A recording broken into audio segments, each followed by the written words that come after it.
Vou resumir aqui. Eles estavam pedindo, ó, aqui, a assinatura dos presentes. Eles estavam pedindo. Vou voltar aqui para vocês. Que o Augusto Melo fosse até o Conselho Deliberativo e explicasse o contrato da VaiDebet, essa história da comissão do intermediário que apareceu do nada, de 25 milhões de reais, a história da Globo, por que não fechou com a Globo, por que fechou com a Globo, entre outros assuntos.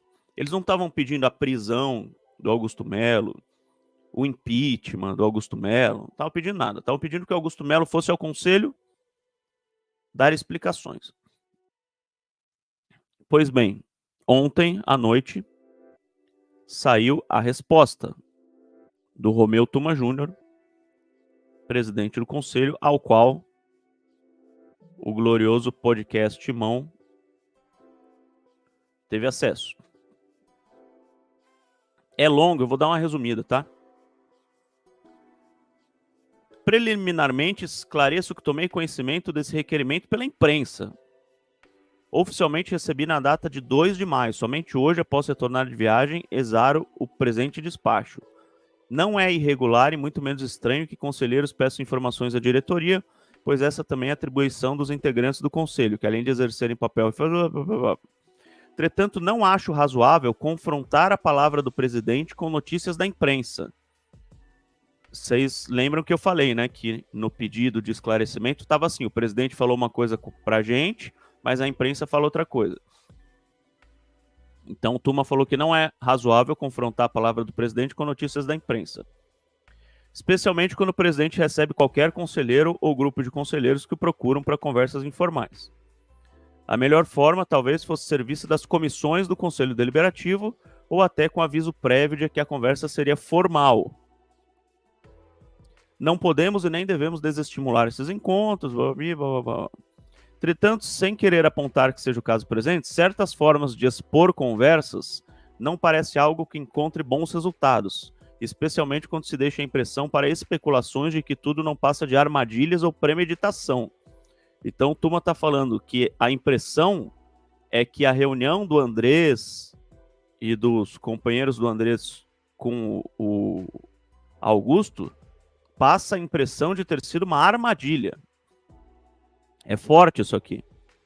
O que pode causar estranheza é requerer convocação do Conselho com base em dispositivo estatutário que exige ao menos 50 assinaturas, com apenas 3 assinaturas. Se 3 pudessem fazer o que o Estatuto exige que ao menos 50 façam, a regra seria escrita diferente.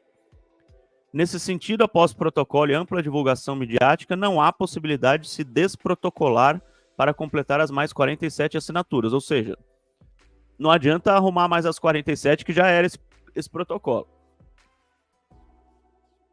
O requerimento não pode prosperar porque o presidente do conselho não precisa marcar reunião para decidir se o plenário aprova a emissão de ofício, se o estatuto fosse lido, isso é uma coisa mais técnica. Ainda que tudo estivesse em acordo com o estatuto, nada poderia superar o fato de confrontar a palavra do presidente transmitida a poucos privilegiados que foram atendidos no gabinete. Está falando aqui do encontro do presidente Augusto Melo com o Andrés, com o André Negão, com outras pessoas. Com notícias da mídia. Não porque ela não mereça crédito, mas porque não sabemos se o que foi falado é ou não preciso ou verdadeiro. Aí fica uma opinião minha. Mas é exatamente isso que o Augusto iria explicar lá. Se é ou não verdadeiro. É exatamente isso que ele iria explicar. Mas o Tuma já disse que não sabe se é ou não verdadeiro, então dane-se. Pois só 3 participantes estão a relatar de forma unilateral. Se assim fosse, imaginem todas as outras vezes que ouvimos relatos semelhantes.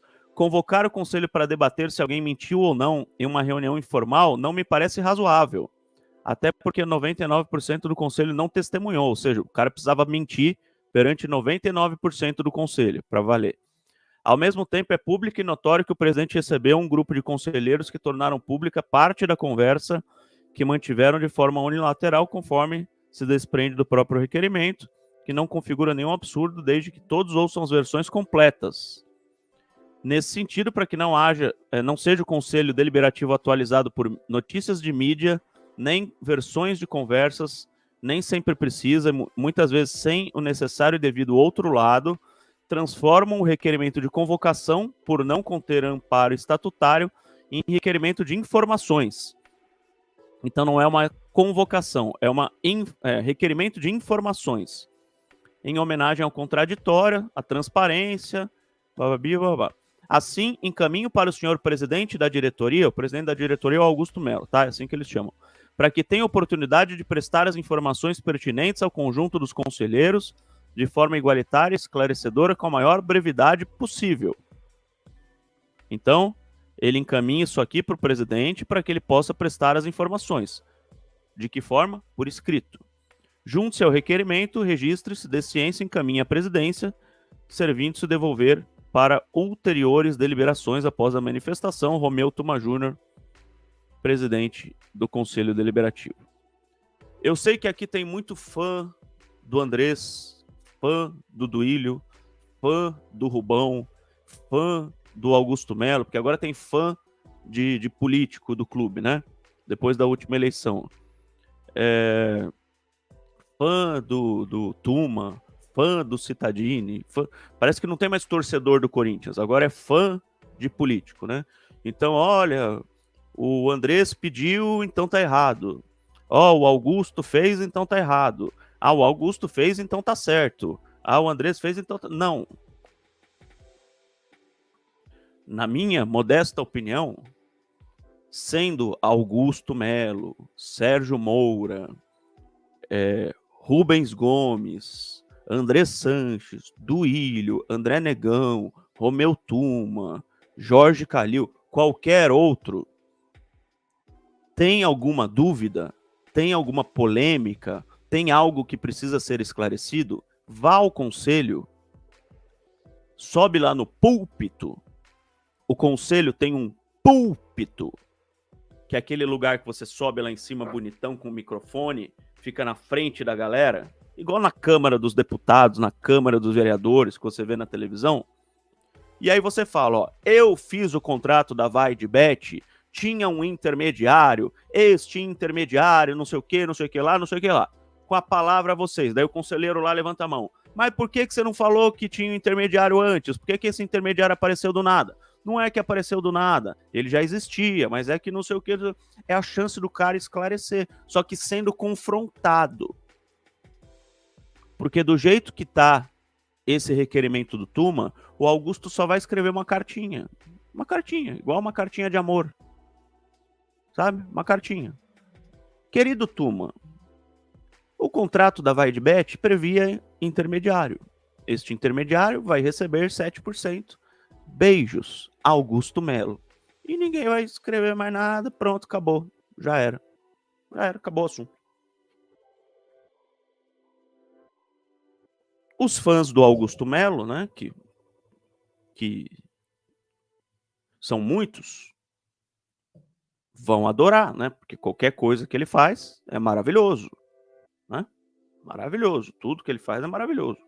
Os fãs do Andrés vão achar que é uma porcaria, porque tudo que o Augusto faz é errado.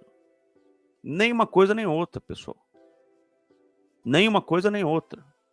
Todas as pessoas que estão representando o clube têm que fazer o que é bom para o corintiano.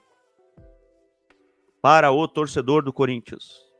Não podem fazer ilegalidades, cometer irregularidades. Se existe alguma suspeita de irregularidade, porque nada foi comprovado, nada foi provado, tá? O único que falou que tem prova ali foi o Rubão, e ele vai ser chamado no conselho para isso. Mas se existe alguma suspeita de irregularidade, vai no conselho, que é o lugar para isso. E explica. Simples. Mas não. Depois desse requerimento aí, não vai ter explicação nenhuma. E ficou por isso mesmo. Termina tudo em pizza.